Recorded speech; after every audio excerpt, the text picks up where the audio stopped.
Good morning, everybody. Happy Indigenous Peoples Day 2020. Um, for those of you who don't know me, my name is Chakya Ish. Richard Peterson, president of Tlingit and Haida. And you know how you feel indigenous when somebody texts you because their baby is watching and says, "Hi, Gaga," which Gaga is uncle in Hadkill. So that makes you feel pretty good.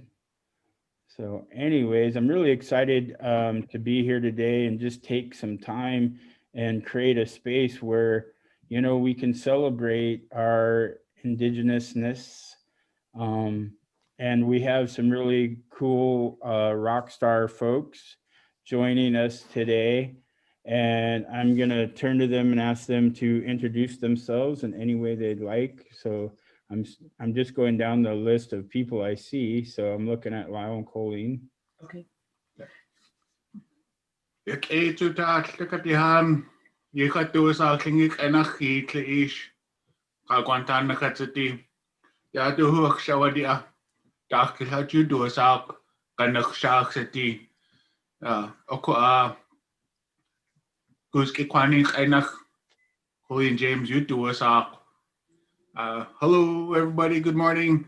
This is Lyle James. My Tlingit name is Kleish, and this is my precious wife, Dak Kitach. Her English name is Colleen James. Hey, thank you guys for joining us. Next is my brother from another mother, David Boxley. David. Amakan sak the khatnis newsum kibam khati wayu nach gibudi tego so makhlakhatla di will wat go at gwa di will double a shagyan nugat smask wedding a gwadu lachski gibt echt up look a luam godu dem will da acht go dem hawks go da washa ma shagyan dem will lu quantus hatli Skolgum will zach. Hi, good morning, everybody. My name is David R. Boxley. My Somali name is Gibam Lacha, Wolf of the Sky. I'm Wolf Clan from Metlakatla, Alaska. I live here. My father is David Boxley. He is Lachski, Eagle Clan. I'm happy to be with you all today to celebrate Indigenous Peoples Day.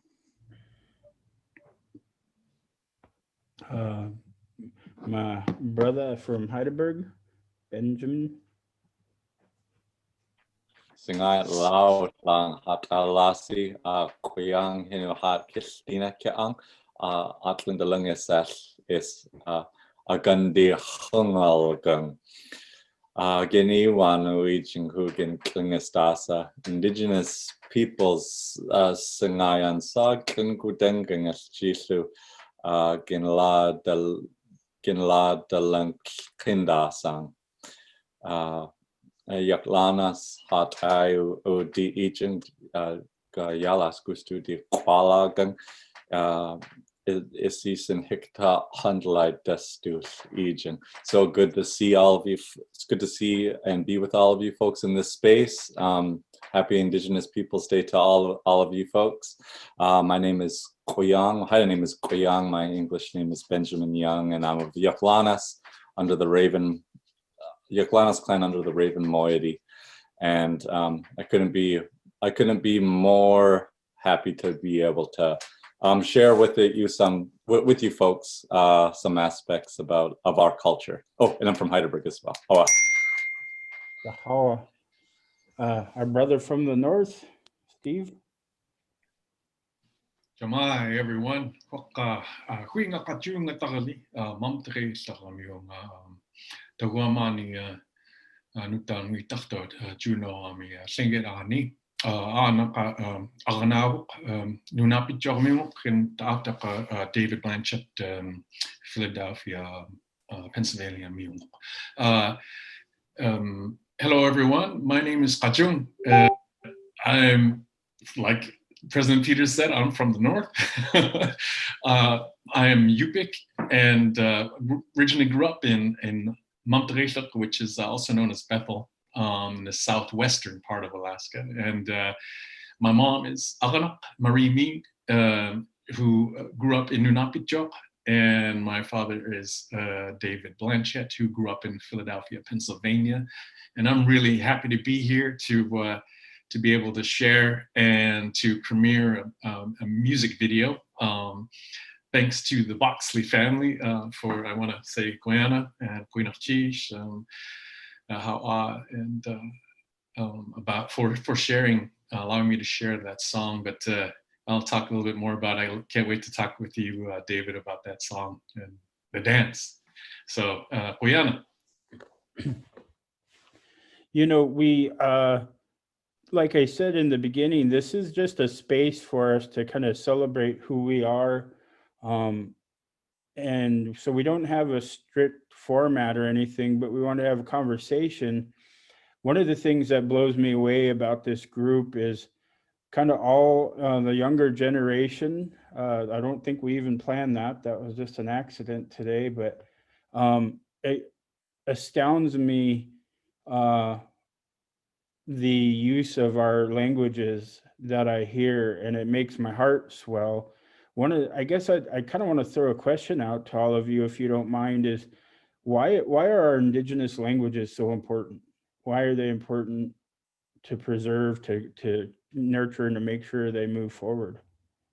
And I'll just throw that out there if anybody wants to jump at that.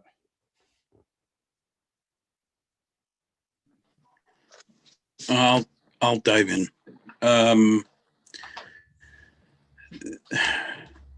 Our cultures, you know, we're on top of being your panelists here today, we're all friends with each other, this group of people.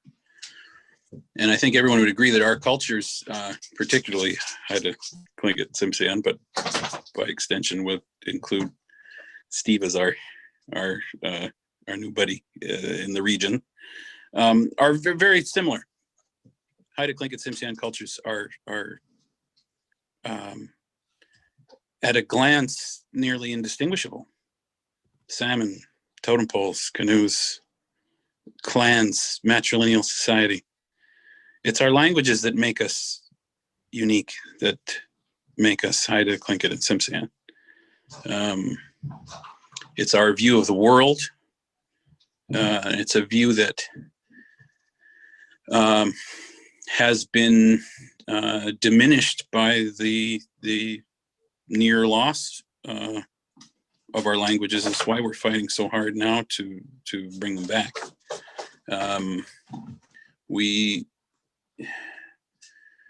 I'll give you an example. There's a saying that I just learned from a fluent speaker we've been working with.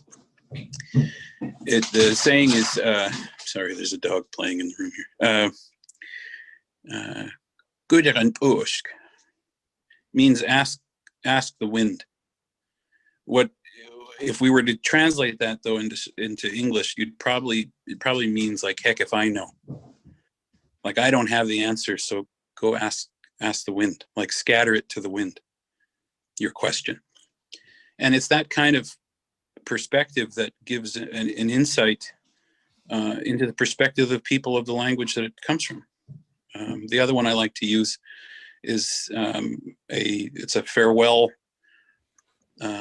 Usually said if you're not going to see somebody for a while, if they're leaving your community to go do something, you say Sa'am Tluan. Sa'am means to make good. Sa'am. Wan, depending on how you choose to hear it, means either your name or what you do. Can mean both things. Sa'am Tluan, make your name good, or make what you do good, which in turn makes your name good. And that idea that when you add the little bardell, Sa'am Tluan, it becomes a polite request that someone go out and not only do good things, but remember that by doing those good things, you make your name good, you represent your family and your people in a way that's positive and doesn't bring down, you and those connected with you. Those things are all found in our languages, and without them, to finish up the reason for why it's so important. Without them, we're never going to be like everybody else. You know, we're never going to be the majority of the citizenry of the United States of America. We're always going to be another people. But without our languages, how are we going to say why we're something else? I think it's absolutely crucial that we do this, and we're fighting an uphill battle of, you know, it's so much easier in this day and age to speak English. You know, I've tried to term it as our new trade language, like Chinook used to be. It's how we all communicate with each other now. But it's a real challenge to fight against what the outside world is bombarding us with every day. And but that makes it all the more crucial that we are victorious in this effort. I've learned a little bit where I think when, you know, I'm around elders that are teaching or speaking and then they translate, I don't know if I'm just romanticizing it, but it feels like there's so much more that goes into a response. Even what Davey just said, you know, to say heck with it is or heck if I know is so flippant and whatever. I think when you say it in our language and they tell you to go ask the wind, it's not flippant. It's there's real thought to that. And I always think about that you know, like you guys, I'm sure you were raised the same way. Hey, when you go out in your day in the world, you have to be careful of the words you use because, you know, your clan is responsible for them. And I remember being a little kid and saying something offensive and like having to go and do chores and make right for, you know, the offense I made, just saying silly things a kid says. But, you know, there was a responsibility to our words that I think gets lost in the fast pace of using English. And I don't know, just my observation or thought on that. I don't know if any of you others have want to weigh in on this topic. Yeah, first of all, I just want to say goodness Cheesh for inviting us to join you folks. And then building on what you shared, Davey, I think, you know, I think this is how we're going to save ourselves is through our languages. This is how we're going to put salve on this wound from colonization is through our languages. And recently I just read a post that my mom shared that, you know, my grandma, my great grandma, Margaret, she was the first Alaska Native teacher for the state. And while I'm really proud of that, I'm also very sad because she was the product of kill the Indian, save the man. And starting at 7 years old, you know, she was stripped from her language, her identity. Lies were fed to her from the people at the boarding school. And so when she grew up with this lie about who she was and about her family and her community and carried that lie and was just so, you know, she was successful as a non-native identifying native, if that's even a thing. And, but she had so much pain that she died with. And it impacted our family with, you know, confusion about who we are and where we come from. It also led to how we treated ourselves. A lot of my family members, you know, had struggled with like alcoholism or mental health. And that all stems from this introduction of colonialism and taking away our languages and our identity. And so anyway, coming back to my mom's post, she found this poem that talked about the Carlisle experience, Carlisle Indian boarding school, which is where my grandma went.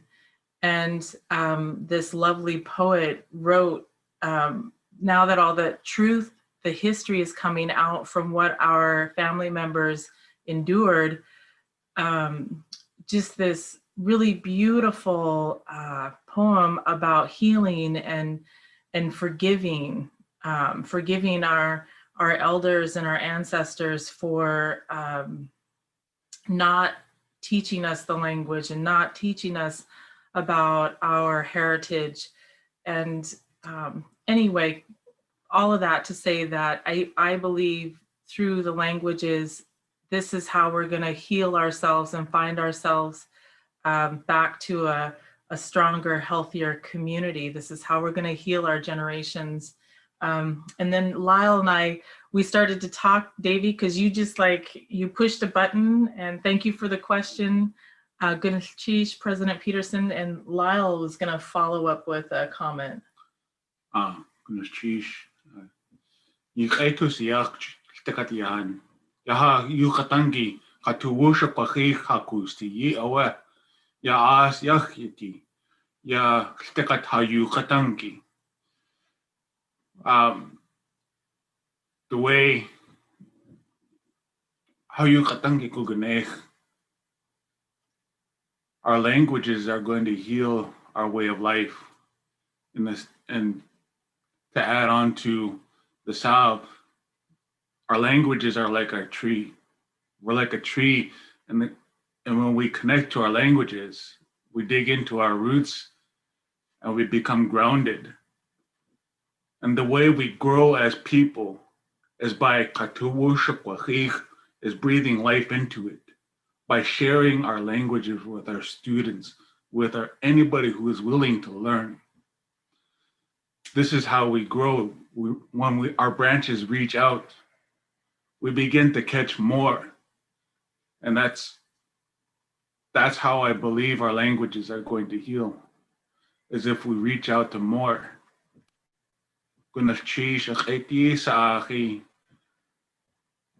Yeah. I want to just share something real quick, President Peterson. Thank you for that question. Amazing words and sharing. But yeah, the language, our languages are so, to me, such a special thing, right? And so unique. When you think about our different cultures that we come from, I'm from the southwestern part of Alaska, and how special that is that there are only so many people in the world that can even communicate in our way, right? And communicate with us and understand, and that to me is such a special thing to cherish, the uniqueness that we all have, and the beauty of having that diversity and having that the uniqueness of just being who we are, and our languages kind of being kind of the basis of that shows, yeah, I'm Tlingit, I'm Haida, or I'm Yupik, Inupiaq. And I'm going to speak for the Yupik language, that there's only 40-something thousand of us on this planet. And how special is that we have this thing that I can share with my brothers and sisters back home, and that it is, and the uniqueness of having that no one else in the world has. And so for me that is just the importance of cherishing and uplifting and keeping our languages intact. Jeez. Oh, Ben, you've dedicated your life to Had Kill. What are your thoughts?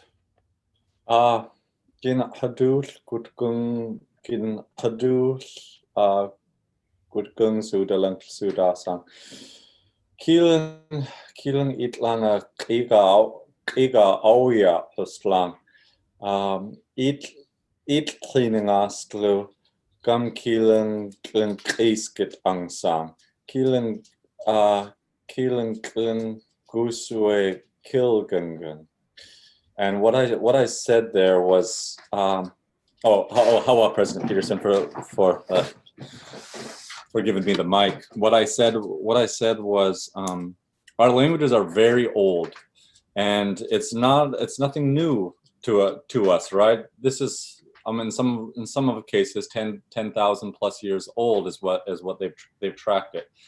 A lot of us are still living on the lands that nurtured it, that created it, and it can't be separated well. You can't describe the atmosphere, the behavior of the animals quite so well in this trade language that we're using right now, right? Not on our watch, and I like the panelists. I like the panelists that you chose. Not on our watch are we going to forget it. If it's taken us, tens of thousands of years to get to this spot, and we've been through the ringer, and for the most part, we came pretty close to forgetting it. We came pretty close to setting aside for a more Western approach. But luckily, we had those diehards in our life. We had those diehards, and all of you folks have it in each one of your communities. Someone that said, "This is what's important to us. This is something that's going to be transmitted to my grandkids," even though I've been told by people in authority, educationally, religiously, government agents, that this isn't going to hurt them. Bilingualism isn't the way for the future. It's more of a handicap. No. They said no, and I'm so happy that we're standing here to be able to say it's important to us. Kilang itlan guswe itlan kilgang. It's very important that we speak our languages, and I like to put in there too. Our worldview is transmitted through our languages, and you heard a little bit of what Davey said. A more recent one that I was talking about. Is a word, a real quick expression. You say "tutsqueak," and feel free to say it yourself. Tutsqueak. Tutsqueak. Now, in this word, tutsqueak, as you'll see in our resources, it means come in, come on in. But what it really refers to, tuts is the honorable seat in the longhouse. That's where the opposite of the door.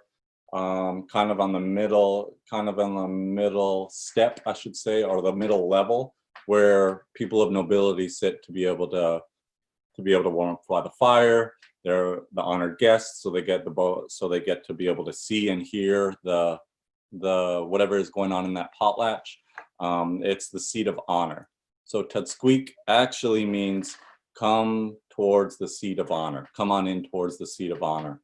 And so much of that needs to be transmitted and needs to be remembered and utilized. I remember something recent too that I learned from Dolores Churchill from Osgala. She said her mother used to tell Chief Wea, "Tutsquash kau," take a seat in the honorable area when he would come to visit. So just similar things like that. Our languages are not just a more difficult translation from English, right? I mean, it carries so much weight to it, and then you don't have to say a lot in order to be able to express it. Oa. Man, you guys all just fill my heart. I feel amazing talking to all of you. The work that all of you do, and each of you in your own way, are doing so much to move our culture forward. Ben, I thought it was beautiful the way you talked about, 10,000 years and our languages are, carry us, and that's how we survive. I don't know about you guys. When I don't even know the language, but when I hear somebody speaking, it's like I listen harder, if that makes sense. I start to pay attention more. And it's funny because I'll kind of ask myself in my own inner dialogue, wait, you didn't even understand that. But somehow something in it pulls me in, that I know I have to pay attention and listen. And I think that's that deliberateness of our language and how it works. And, I think another thing that goes along is symbolism. Obviously, our Southeast cultures, our form line is really important, and it's how we we're able to record things. Davey, you live, you know, that you are probably one of the most well-known formline artists around right now amongst some other amazing folks. Can you talk a little bit about like formline and how important that is? Wow, I'll try to keep that answer short. It's so our cultures are complex, and I would objectively say rather strict in certain ways. Particularly ceremonially, there are things that have to be done a certain way. You know, you don't walk into a feast hall or a potlatch and just do whatever. You know, there's a process to everything. And art, very often, most of the time, is a clear reflection of the culture that it comes from. So formline works a certain way. There are, you know, it's rules or guidelines, however you want to phrase the structure to how it works. And it's all built on this idea of balance, which our cultures are also built on. Balance between usually two colors, black and red. Balance between positive and negative space. Balance between distribution of elements. It is a really, if you pay attention, it is a perfect art form considering the culture that it came from, and represents us really well. It was never ever meant to be realistic. It's a two-dimensional art form exclusively. You very rarely have overlap or anything like that. It's very much a two-dimensional art form. And the thing about the art, and I mean formline, but the art in particular, if we're going to tie this into language too, the art has been for us like a how do I put it? It's been a blanket. It's been a hot water bottle. It's been a something that has helped nurse us back. That our culture, you know, was decimated in such a way that, you know, and the shame that we were just talking about, that was a result of colonization and the loss of our languages and control of our lands. That the art, both in visual arts like totem poles and designs and masks and things like that, and then performance arts, you know, our traditional dancing and that, were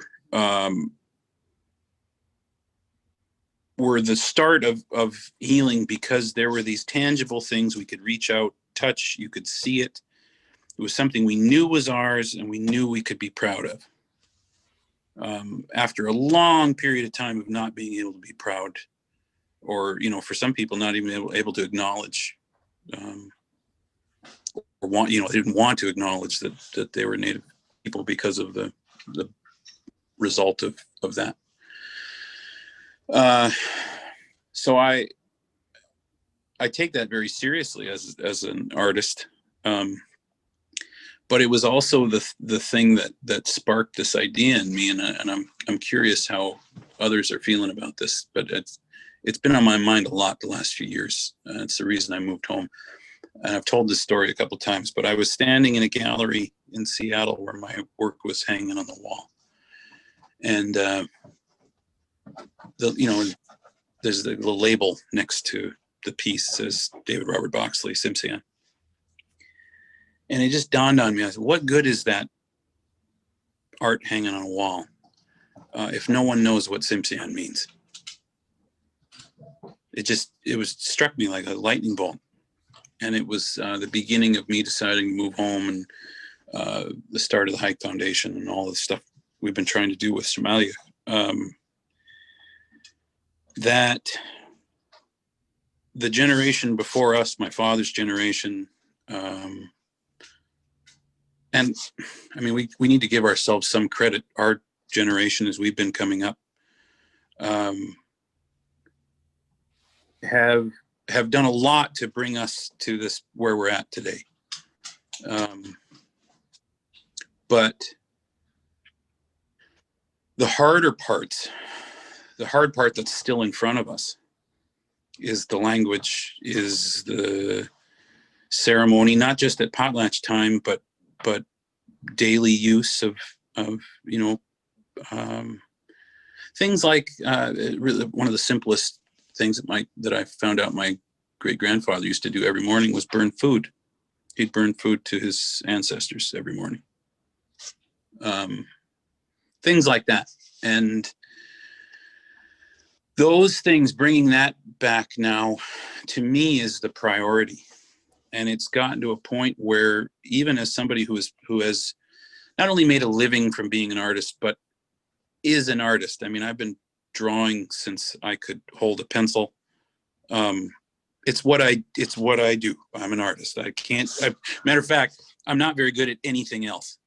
People will say, "Oh, he's a good artist," and I, well, yeah, but ask me to fix a car, or I once took 2 hours to figure out how to change the little plastic thing that pulls the plunger of a toilet. It's the easiest thing, really, but it took me like 2 hours to figure it out because my brain doesn't work that way.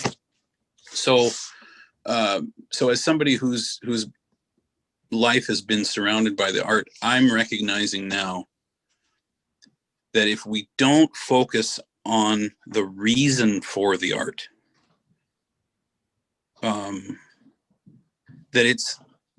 it's hollow, and it's going to be harder to bring that back, I think, than it was to bring the art back. The art, that was relatively simple.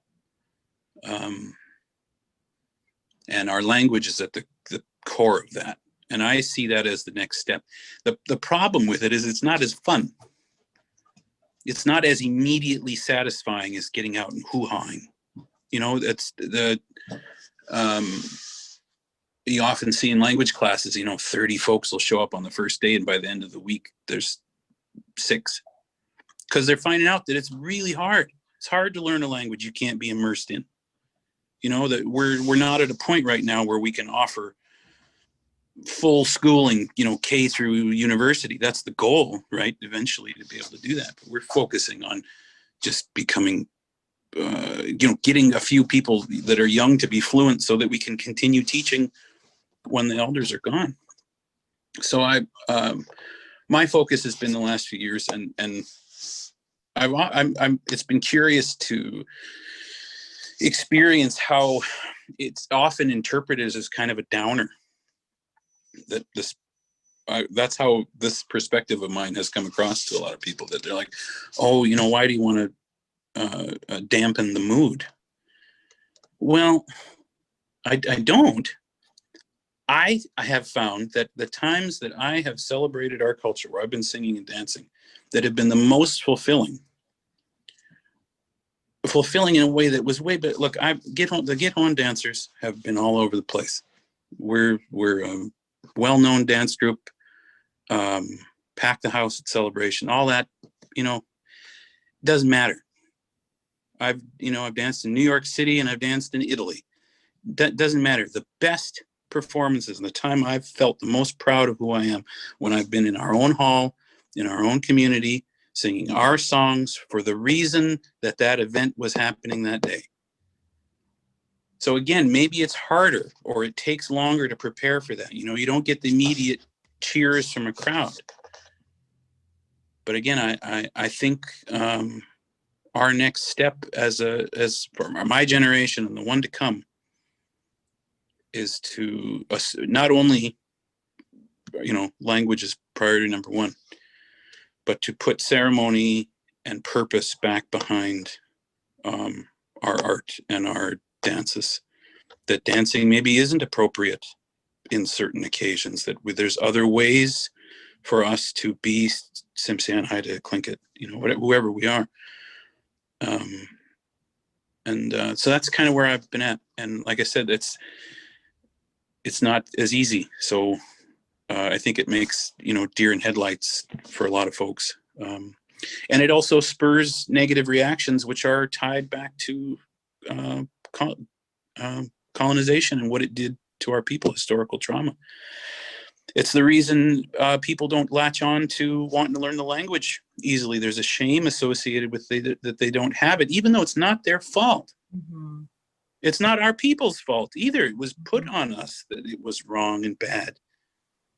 And, we mentioned forgiving. We have to forgive ourselves, Mm-hmm. Yeah. for where we're at.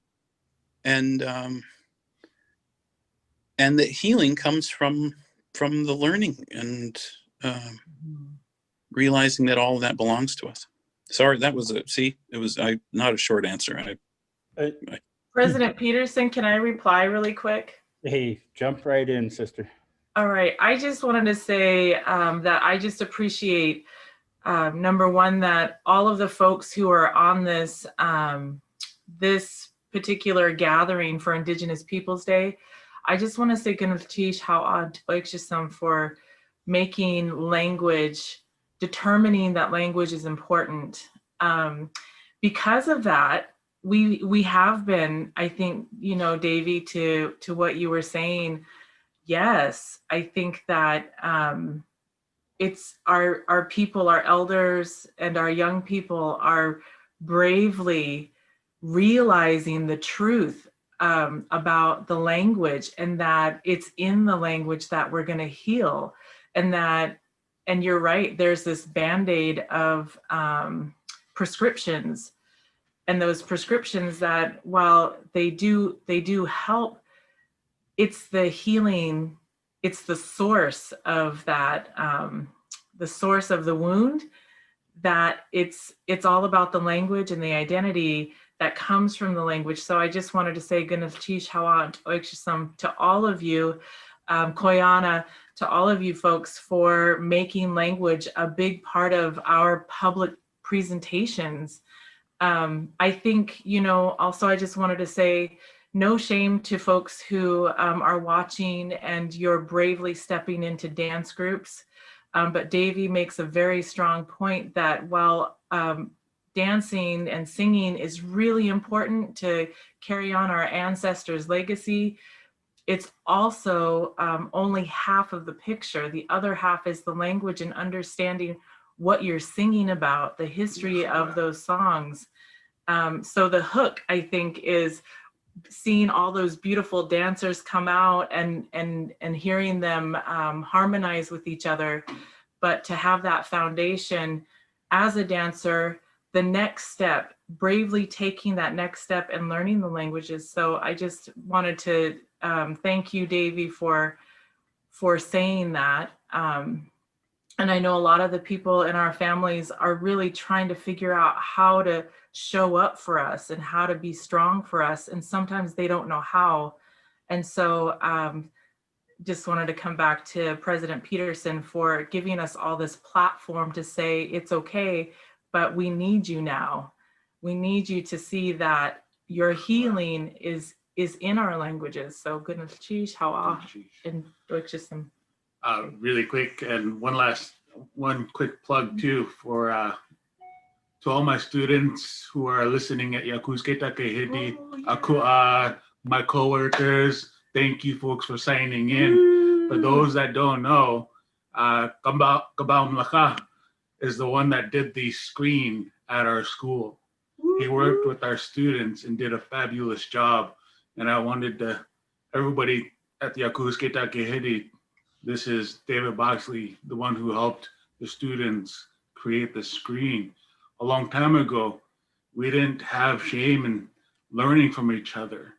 And that's one thing that I appreciate about Kabao Mlaka is coming forward and stepping up and saying, hey, we traded this artwork.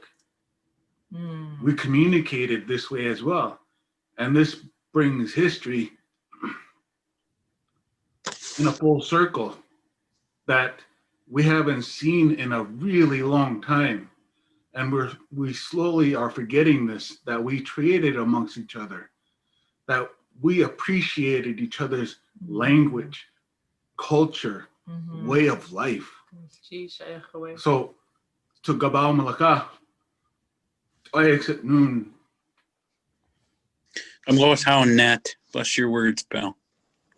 I got, if I can, I got to interject with the story here.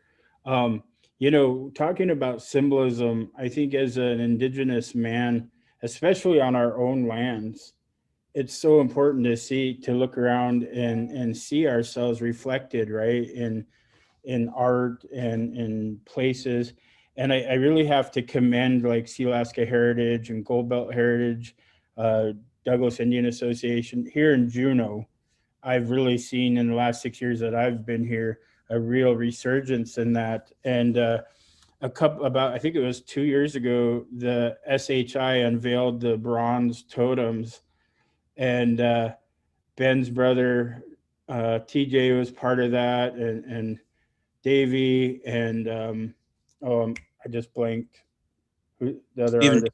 Steven Jackson. Really wonderful, and I have to really commend Davey, because when he got up and did his speech, he did it like all in Shamalgic, and then shared a little bit in English afterwards. And I was honored to be there in that place of honor that Ben referred to. I got to sit with dignitaries. Sometimes I still don't know why. I pinch myself. But David gave his speech, and he said, when he finished in English, he said, "This is probably the first time that Shamalgit has been spoken here." And to Lyle's point, I pulled Davey aside afterward. Do you remember this, Davey? And I said, no. I think Shamalgit had been spoken here for thousands of years. Our people loved each other. We traded with each other. We interacted with each other.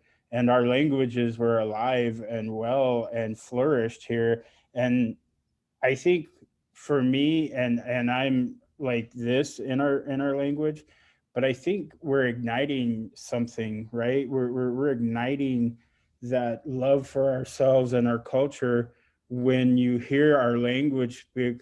When I heard Ben speaking earlier, I grew up in Kisan.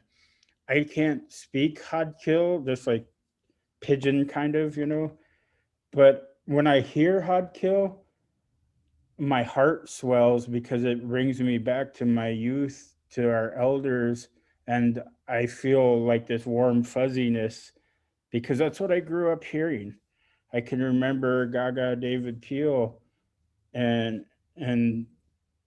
speak. I'm gonna get emotional. Sorry. But I think that our culture is our medicine. It's that salve that Colleen talked about earlier. And I think it's so important for us to look around and see ourselves in our own place, to hear this. And so, Ganachish, Hawa, and Doiksamusum, Koyana, to all of you who are just warriors. And I'm so honored to live a life where I can just be such a small part of this and to be here with you all, and in my own way just hold you up because you guys are my heroes. I've known Ben. I'm quite a bit older than Ben, but I've known him for a long time, and I watched this young man really put his life on hold to work with his Chinny, who was just an amazing, oh my gosh, Miju. I could tell stories.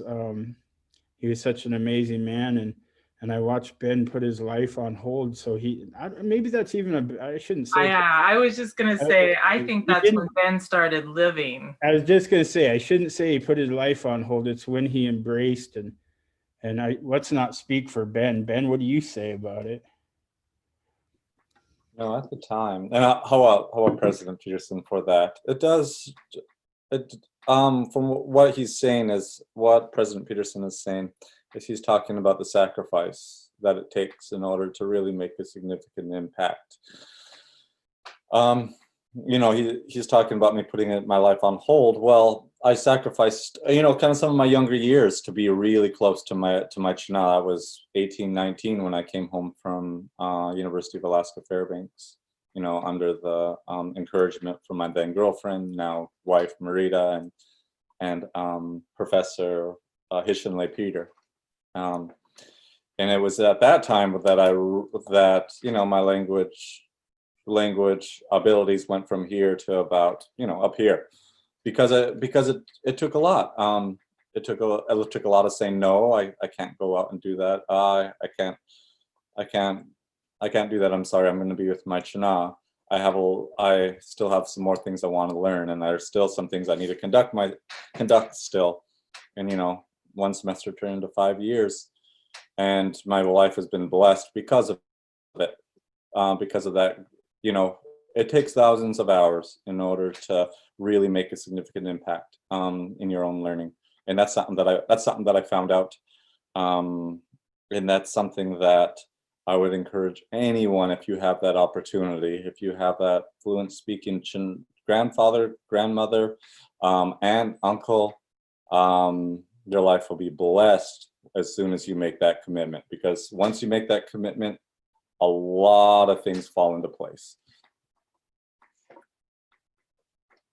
Oh, You know, it's you know, Richard, we're this is going to turn into a love fest here, but I think we all feel what you were talking about. We all feel that way about each other, this little group. And, you know, like Ben, Lyle, Steve, they're my heroes. Home to do this and work with our speaker who passed this year in June, Sarah Booth. I didn't know what I was getting into. You know, like I said, I've been an artist and a carver all my life. What do I know about language revitalization? You know what I mean? And at first, well, there's still, if I'm being honest, days where, you know, I want to be carving or I want to be doing something, and I feel like that there are things I'm sacrificing that I really love in order to be doing this. But if I was pressed, and I've been thinking about it now, listening to, you know, what Ben just said, I wouldn't have traded the last 5 years for anything. And what Sarah gave me, and now what I'm able to do working with other fluent speakers, and that is astounding. Just yesterday, Candy was preparing some content for our social media pages for the Hike Foundation, and she read a sentence to me just to make sure that it sounded okay, and I understood every word she said. You know, there wasn't I was like, yeah, that's right. And I stopped myself, and, you know, it was almost like having to slap myself in the face, kind of like, look what just happened. You know, you couldn't do that 5 years ago. You know, you could. So it really is so fulfilling, and but that's not to say, and I want to put it out there for everybody, that it's not really difficult. It's really difficult. It's difficult on your heart. It's difficult on your wallet occasionally, because we don't necessarily get paid what the work is worth most of the time. We're working on changing that. But it's terribly fulfilling, and the opportunity now to pass that on, you know, what Ben and Lyle are doing.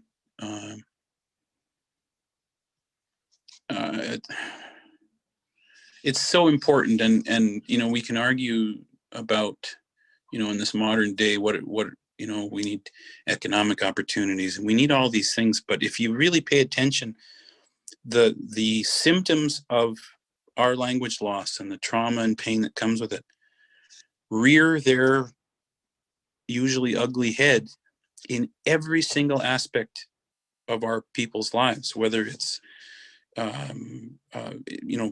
community politics, tribal politics,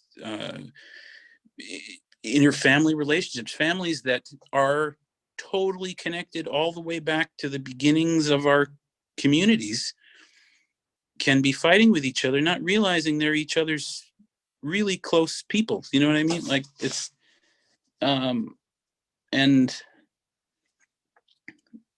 the benefits we see as people who focused on language revitalization are have been so healing for us that we so desperately want that for everybody else.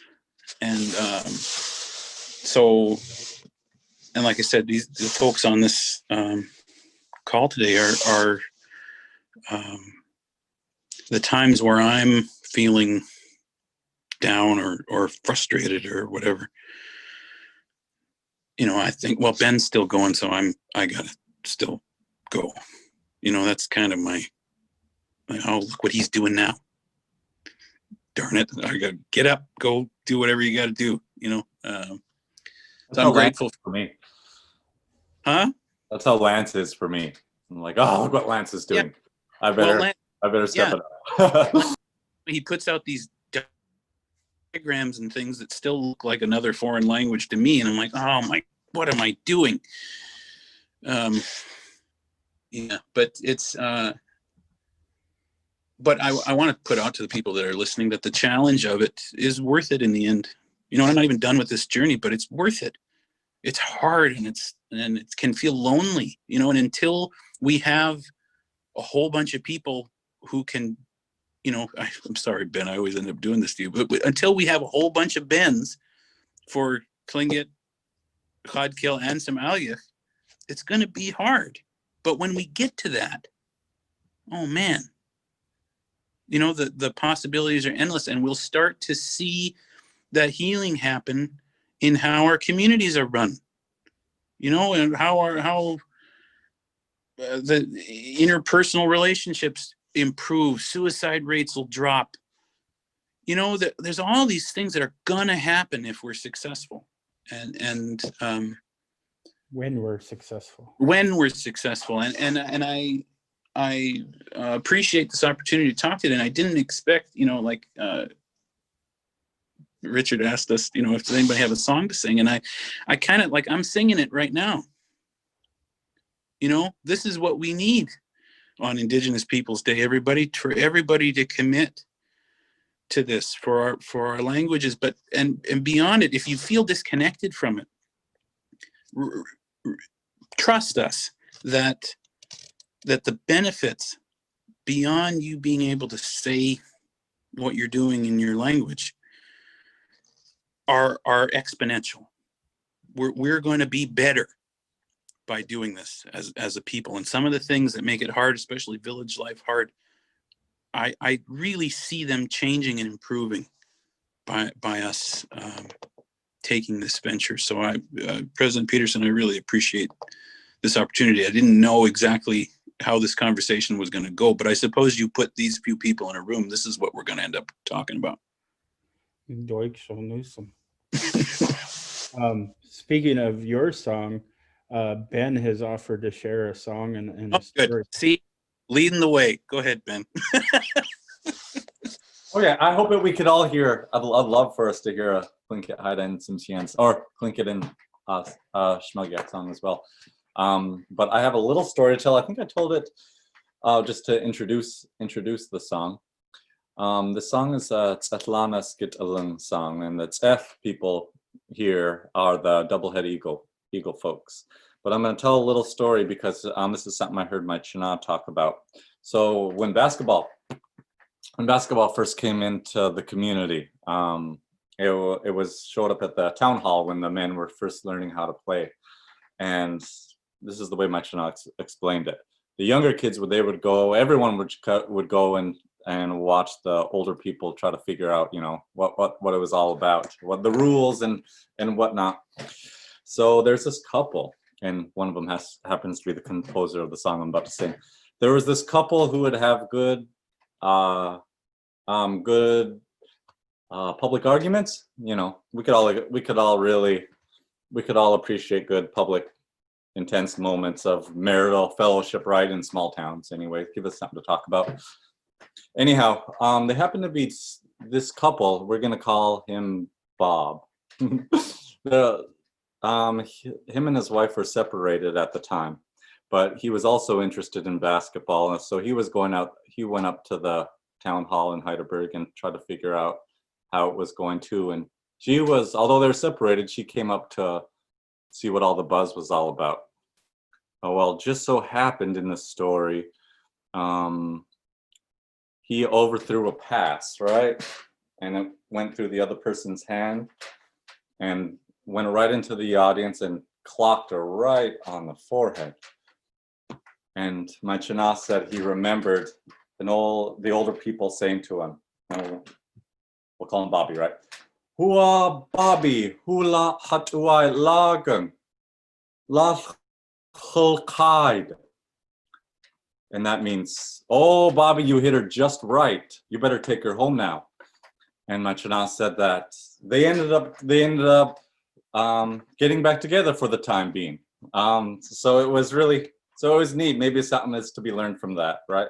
But he also composed the song. So he was Tzeth, and she was a child of Tzeth.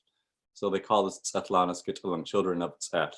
And the way the lyrics go is this: Di gudangayu dalang kachu u augini, kakna di gudangai, which means my heart, my feelings, my whole being is looking for you to return, child of Tzeth. Poor thing, my feelings, poor thing, my heart. Kakna di gudangai. That's how it goes. And usually in Heidelberg, children of Tzeth usually dance to this song. Tzethlan is Gitzalan.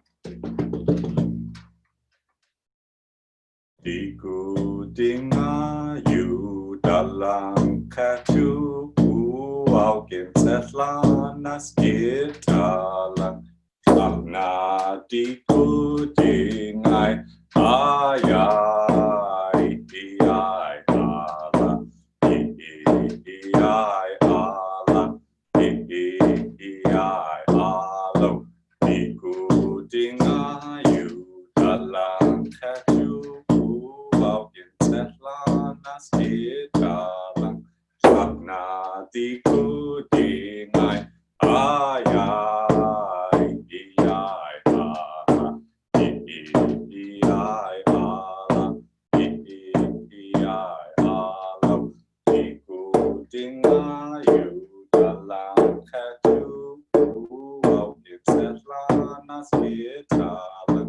Akna diku dingai ayai diai ala diai ala diai alo. Leo.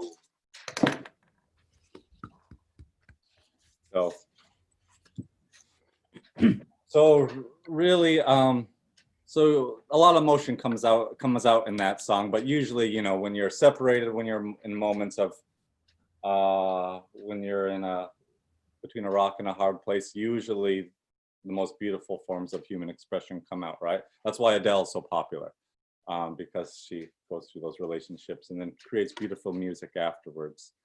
I hope all of you young and old people that during this time that you find opportunity in this time of adversity during COVID, that new song, you know, use this time not to fret, but to push yourself. Maybe you could create a new song, compose a new song, maybe more language could be learned, more history could be shared, family connections could be made, more genealogical connections could be made.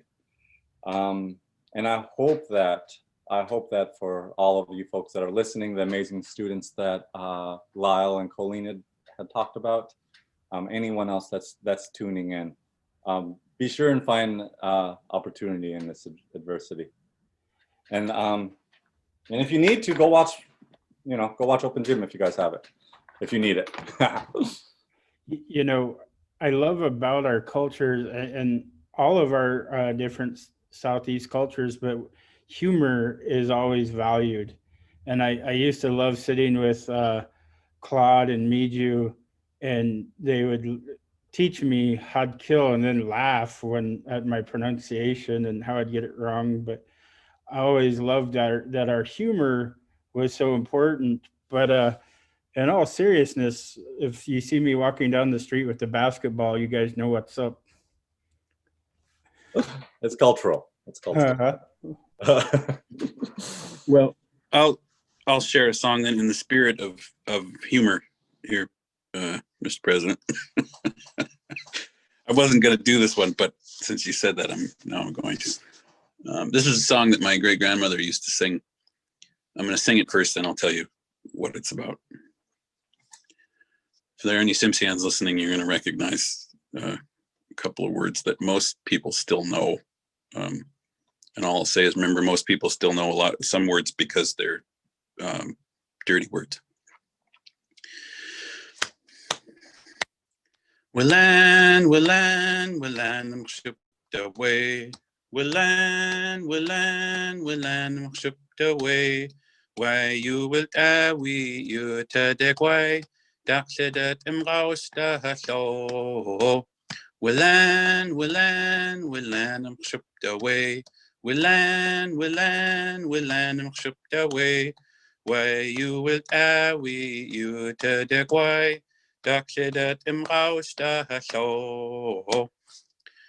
So that's about a farting goat. Willan means fart, and Daway is a goat. And the rest of it, why you would you to why so it's describing a guy with a cloth wrapped around his head. The accepted thought on the origin of that was maybe the first time we saw a Hindu or a Eastern, a Sikh or somebody like that saw their head wrapped. That's what we think that was about. I don't know what the farting goat has to do with the rest of the story. But my great grandmother would usually not get past the willan part without laughing. So it's a pretty old, late 1800s probably Simpsian. I mean, doesn't everybody add a farting goat? Good measure.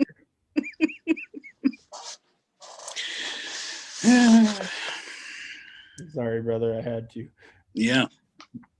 Maybe Get Home could dance. Put a dance to that. There's been talk. We'll see what happens. I don't know. I mean, with Get Home, you've seen deer pooping. Why not? Yeah. Goats farting. It's not a stretch. We're not beyond such things. I want to mask. I don't know. Lyle, Colleen, Steve, anybody else have a song they want to share?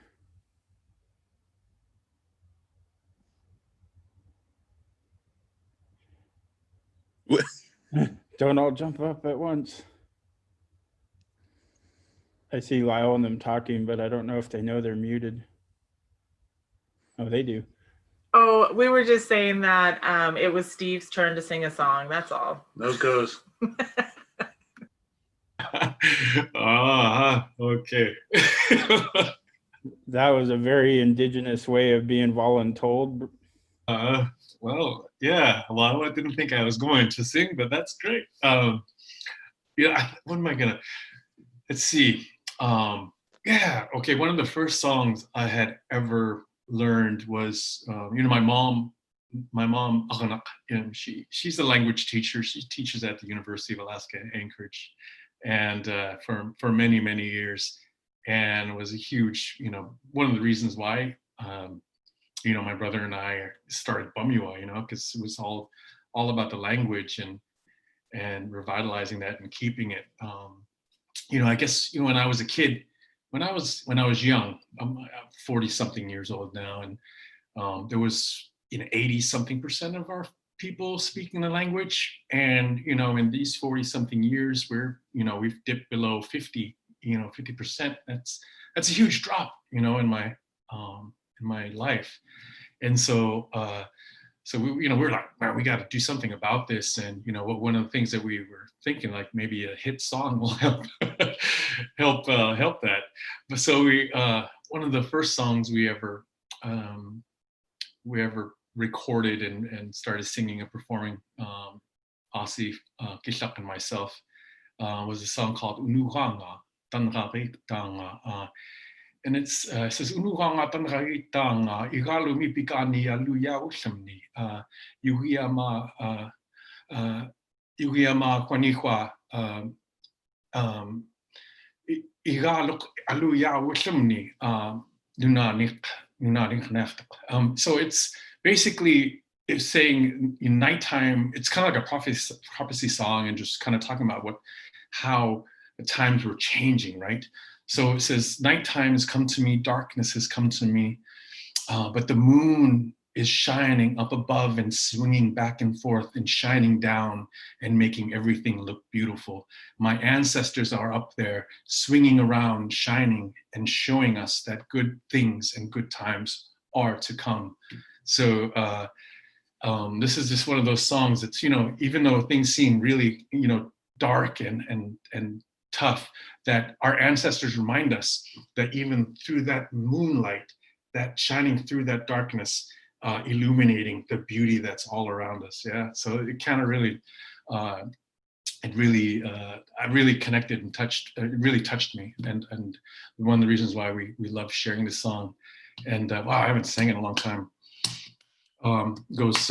Unuganga tangahe tanga, unuganga tangahe tanga, unuganga hegalungu tanga, nunane tanga ayanga yahai, unuganga tangahe tanga, unuganga tangahe tanga. Unuganga igalungu tanga, nunane tanga ayanga hiyai, hiyama tangha tenga, kingulrengansi takuya lenga, igalumi begane aluya washamni, nunane tanga ayanga hiyai. Unuganga tangahe tanga, unuganga tangahe tanga, unuganga igalungu tanga, nunane tanga ayanga hiyai. Oyana. Yeah, thank you for allowing me to share that. I haven't sung that beautiful song in a long time. I don't even know why. I've got goosebumps. That's how I feel when I think about that song. It has a lot of power to it. So the amazing Colleen just messaged me, and she said they will share a song. Lyle and Colleen. Oh, so goodness cheese, ha Guyana. Thank you folks for sharing your songs. We have yet to be in an argument like that to where we have to create that kind of song. But what we wanted to do is a song that was composed. I composed a few years back when Rune Lance Twitchell and we went out to Akrek, and for those that don't know, Akrek is the land of the Ak people. So Gunas Chish to the Ak people for allowing us to be on your land and host this event. Gunas Chish, Akan Gunas Chish, Ya Shia Ya Chish Edach. A long time ago, my grandfather, he had shared with me that, and my grandfather's name was Shad Ani, he was Nanya Ayi, and his English name was Kelly James. And he said, anytime that you need strength, go to the ocean. Go to the ocean, you ask for it.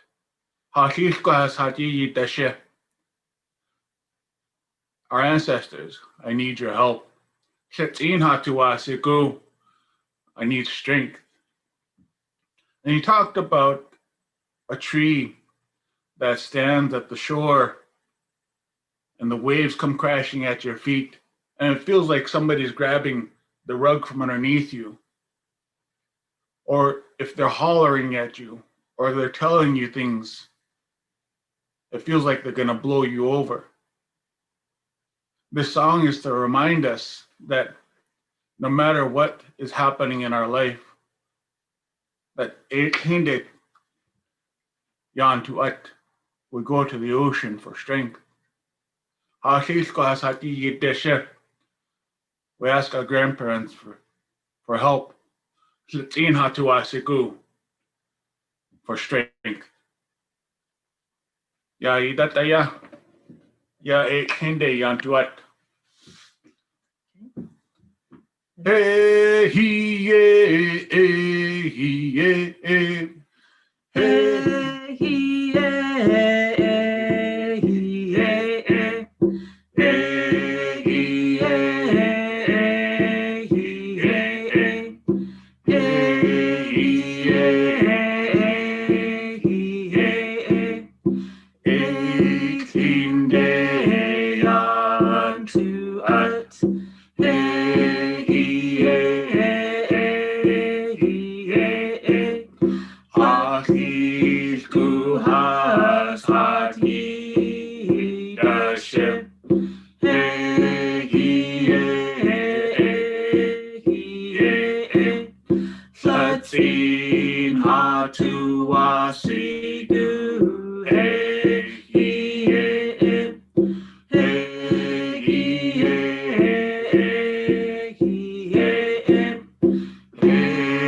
Got me all choked up.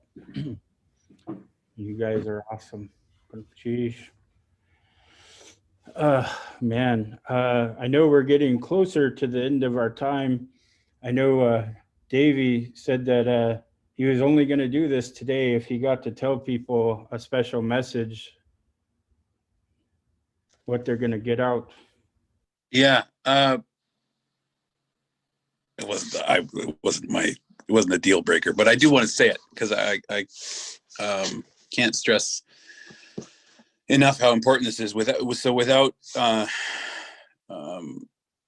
suggesting a leaning one way or another, I just want everybody that's listening to do everything they can to get their friends, family, coworkers, perfect strangers, to please get out and vote this November. It's terribly important that we exercise our rights as American citizens and vote. Last presidential election, half of the eligible voters in this country did not vote. And I find that inexcusable. So I highly encourage you all to do the best you can to get everyone you can to go vote. Pretty please. Thank you, President Peterson, for that opportunity. And Blake, so yeah, I was kind of teasing about how Davey, but I know he shares the sentiment that I share, how important it is for us to exercise that right to vote that we didn't always have. And if you're a woman, if you're a person of color, if you're a native, you didn't always have that right. And our ancestors, our grandparents, our great grandparents, they put it all on the line. They sacrificed everything so that we could have those rights. And I think we do them a big disservice if we don't get out and vote. Now, I'm not telling you who to vote for. That's none of my business. I'm not going to unfriend you because you disagree with me. But I was going to take serious issue if you have that apathy and you stay on the sideline and don't vote. It is imperative to everything we do to vote. Who represents us? As a Native man, I know, like in a local election, I'm not saying every person on the local county or city board has to be Native, but we should be represented. We should look across and see ourselves and know that our voice will be carried in a way that others can't carry. And so it looks like Davey wants to. We have a unique opportunity as Alaska Natives. Native people in other states don't have the population size that we have. We're 25% of the population. We could move elections. We can move the way the state goes if we were all civically involved. That's so crucially important. Local elections, sometimes come down to a handful of votes. So your votes do matter, and I know how people can get discouraged by the Electoral College and all of that, but your vote does matter. And I hope everyone gets out and exercises that right. Absolutely. I don't know if anybody else has any last words they want to share. Ben? Well, President Pearson, I just wanted to commend this gathering too. I've been a part of anti-Columbus Day deals. I've been a part of celebrating this in many different ways, and this has seemed to be the most meaningful for me, for sure. To be for something rather than against something else, right? I really appreciate this platform, and I appreciate any of you viewers that are taking the time to celebrate Indigenous Peoples Day with us.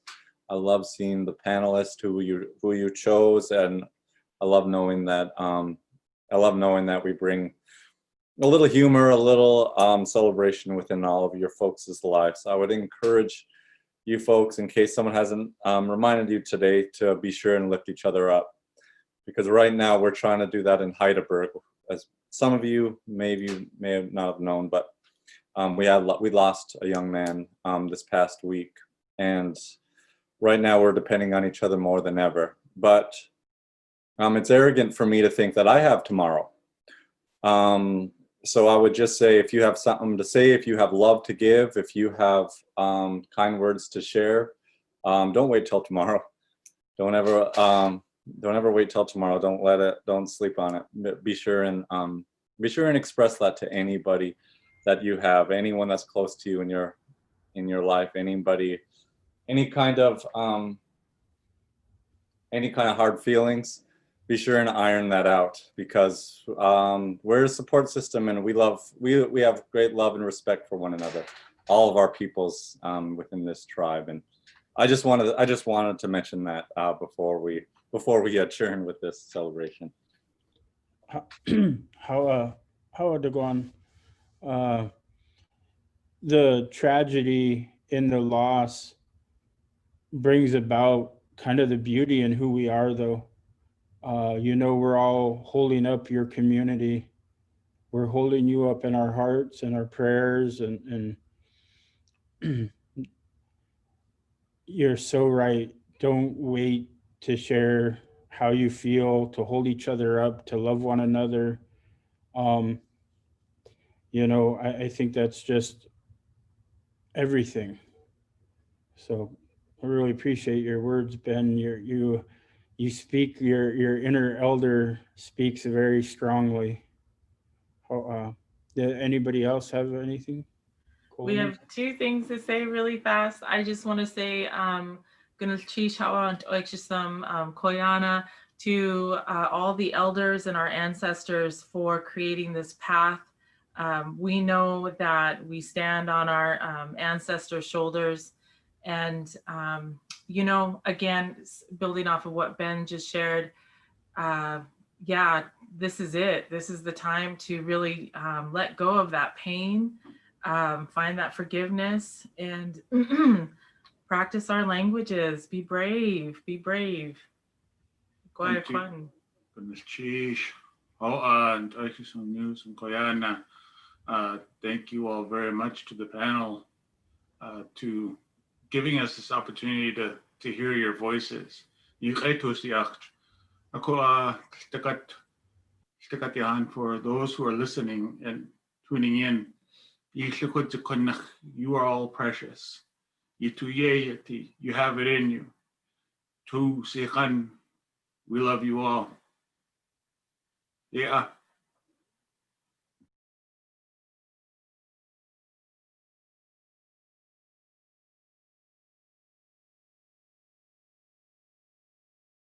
I was muted. I'm going to turn it over to Steve for any last words, and then he can introduce his new video.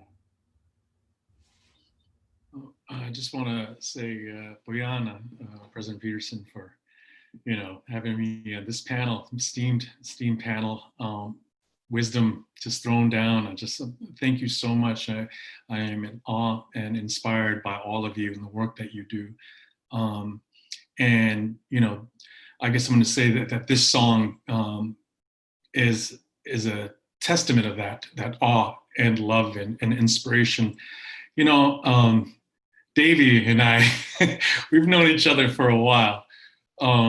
We've come across many times in places all over the world, right?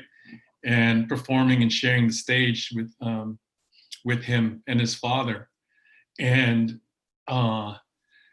man, I remember one of the first times, God, you were so young. We were all so young.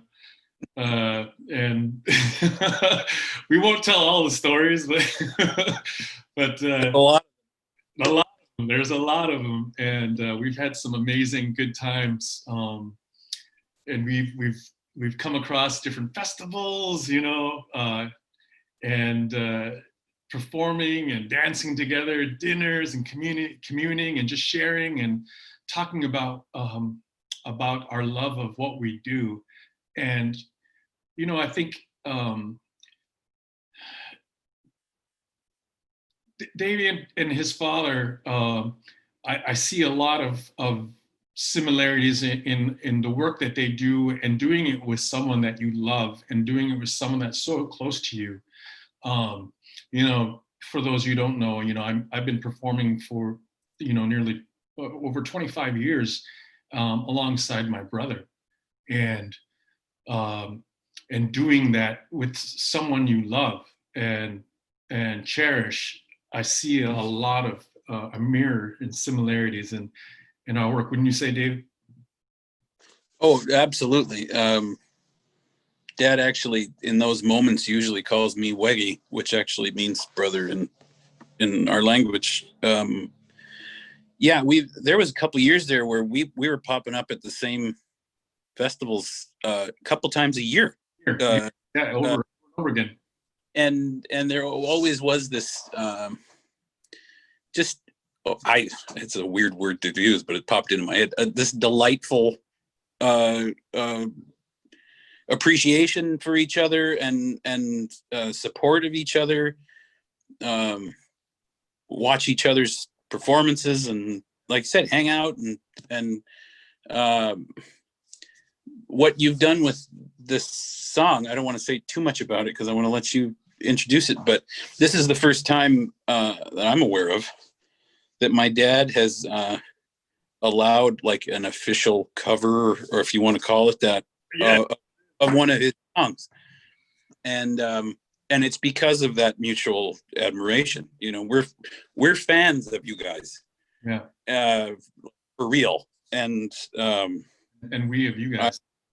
And I'm really excited for everybody to hear this song. And one of the reasons I felt okay about singing the Silly Fart song earlier was I knew that there was a Somalia song that was about to be performed, not by me, but I'm really excited about this. So, and you haven't seen the video yet? Huh? I haven't seen the video yet.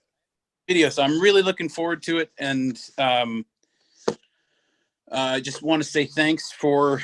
I've heard it, so thanks for honoring my dad and his song in such a way, and for reinterpreting it as only you guys can. And yeah, I'm pumped. So thanks, buddy. Appreciate it. No, thank you to you guys. So, we've always, we've been doing this for a long time, like I said, and one of the reasons why we started our group was, one, to uplift our language, right? And to uplift our dance and the culture, and to just showcase it and show that it's not something that is just sitting in a museum or stagnant, or that we're always evolving and growing and finding new ways as Indigenous people to express ourselves, right? And so, so we feel, a strong responsibility to do these things, and like I said, like David, the Boxleys and I have, and Bamyua have crossed paths many times. So I had David come to Anchorage to teach my students. I was teaching at the Alaska Native Heritage Center at the time, and this was 17 years ago. And he came and taught us this song, The Gathering. And there is still, to this day, Inuit people, like my students, because I think I had about 60 students in my class at that time. And your dad was tough on us, man. He made us learn it, and he did it the way that he does it. And that's what I appreciated about it. And that's what I loved about having this program. I was able to show and teach these young natives that living in this urban setting all the different ways of our cultures, right? Because Yupik have different ways of teaching, and the Tsimshian have different ways of teaching, and he definitely brought that Tsimshian style, and we learned it. I mean, he was like, you are not going to dance this unless you know it, and you cannot come up on the stage unless you have an understanding. And so to this day, there are so many of my, not so young anymore, but my students that will sit there and we'll see each other. We'll be like, "Teen dip yen de khani get nish dip noon dem gots. Ja ne get that kachmigun kamilgen. Kam gosh west de khani get kam glue ga gots de kish water. Adat milgen we lachibu. We lekshim limistag an hada." Skigel milgen gui. And we'll just like, it's like ingrained in our brains, right? And that's what it's a lovely song. And thank you again to you and your father for all that you've shared. So and we've always been wanting to uplift and share. So young gentleman, Arius Hoyle, uplifting him. And I had mentors of my own who had taught me how, taught me to be the Yupik man that I am, right? And so this is, in a way, for us being able to, kind of pay back. And so we've been since then, now that we're kind of these elder statesmen in this game, trying to uplift our young Indigenous brothers and sisters that we see that are really trying to share and learn about this life and this world. So there's a young gentleman by the name of Arius Hoyle, Air Jazz, who is also performing in this song. And so I want to give thanks to him and to uplift this young brother and wish him the best of luck into his career in music, and to become a culture bearer that is worthy to be a culture bearer, right? So I just want to say that, and thank you, and play that video.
صحيح ياكو إيخ هاتو وناكو يسلن جتشتالنيك وجل كونخ جسكا قندخ إذا ويغنخ تشخن شتوكا خنتي وشخن يه هاوتتي وإخسخن شتغت يو أون كل خيانها تلك أدخلقن تانا تقوسي تن سيقو يكي يها أني سوتس خن دكينا يادو خت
Wow, that was pretty fantastic, Steve, man. Way to go.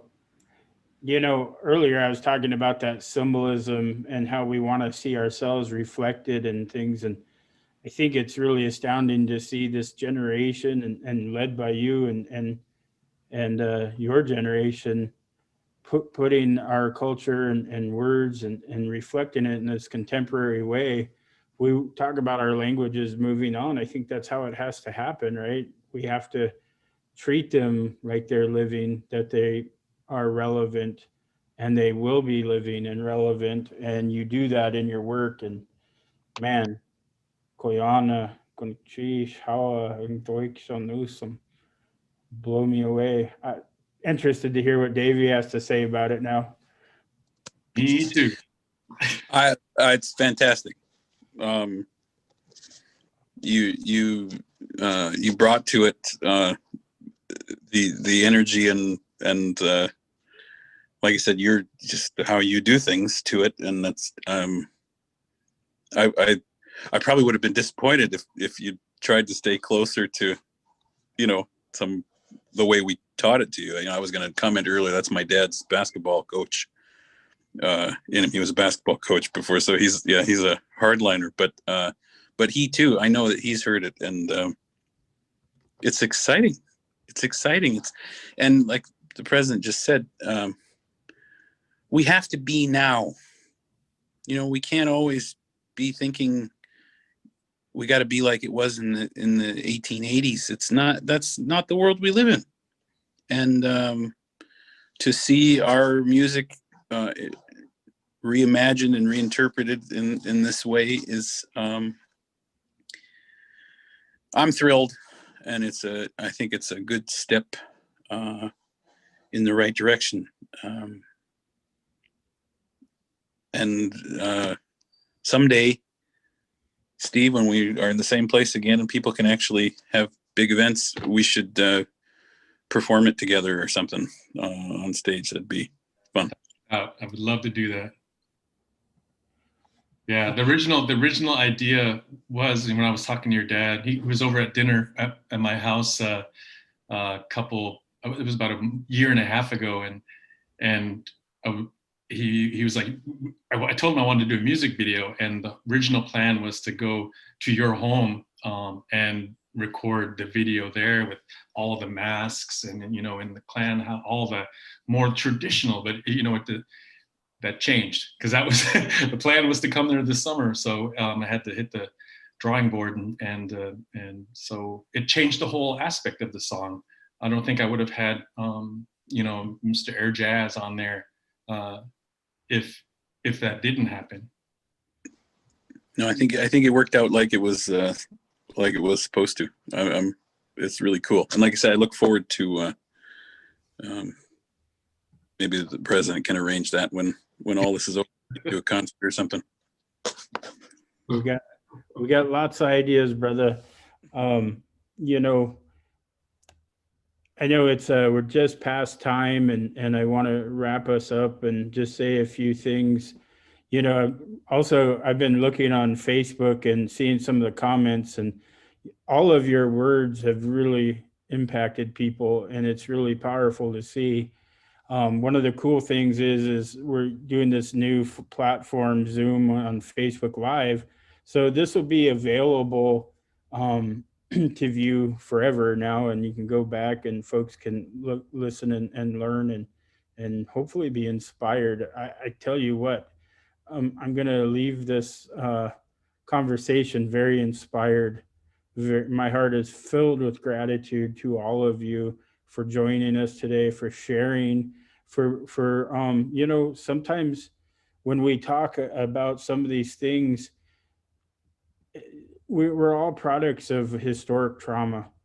And when we talk about these things, it's like peeling an onion sometimes, and we kind of unveil things that we didn't even realize we were hurting over, and we touched a little bit on some of those things today about, one of the messages I've had when I speak to people, especially I get a chance to meet a lot of folks who weren't able to be immersed in our culture. They didn't live in our villages, and they feel bad, and they feel bad for not knowing. And I always remind them it's not their fault. And for us who don't know our languages, it's not our fault.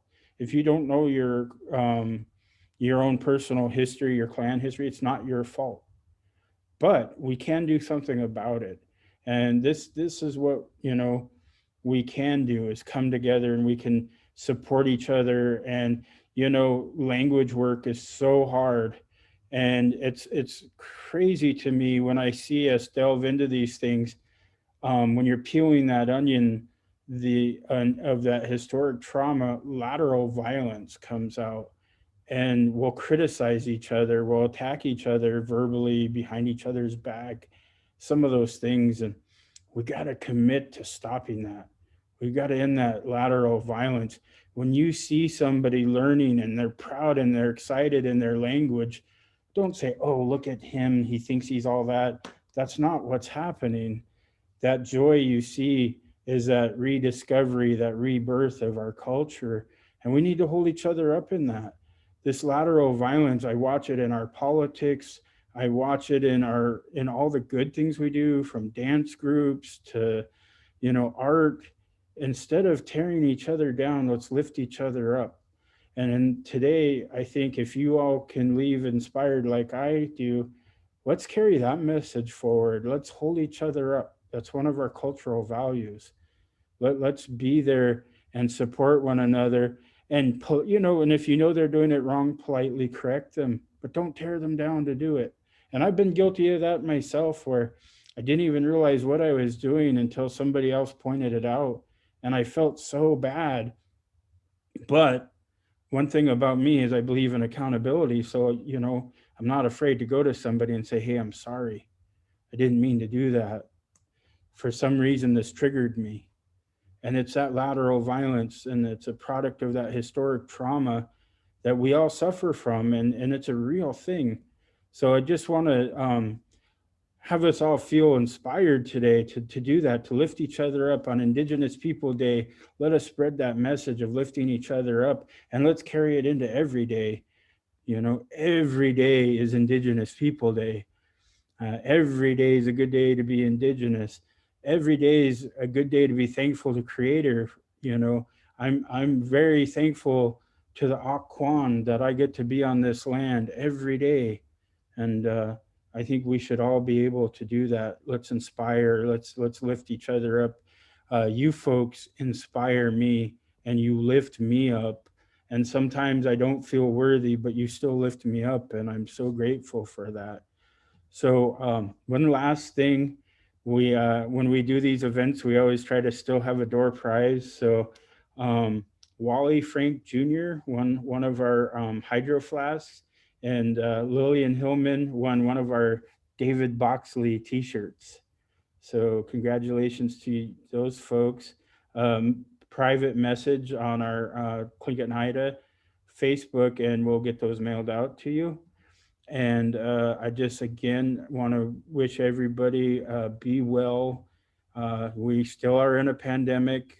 We all want to be together and come together, but that time will come again. And get out and vote. So with that, happy Indigenous Peoples Day. Gunachish, Hawa, and Nusum, Koyana. Be well. Koyana, Biofchi.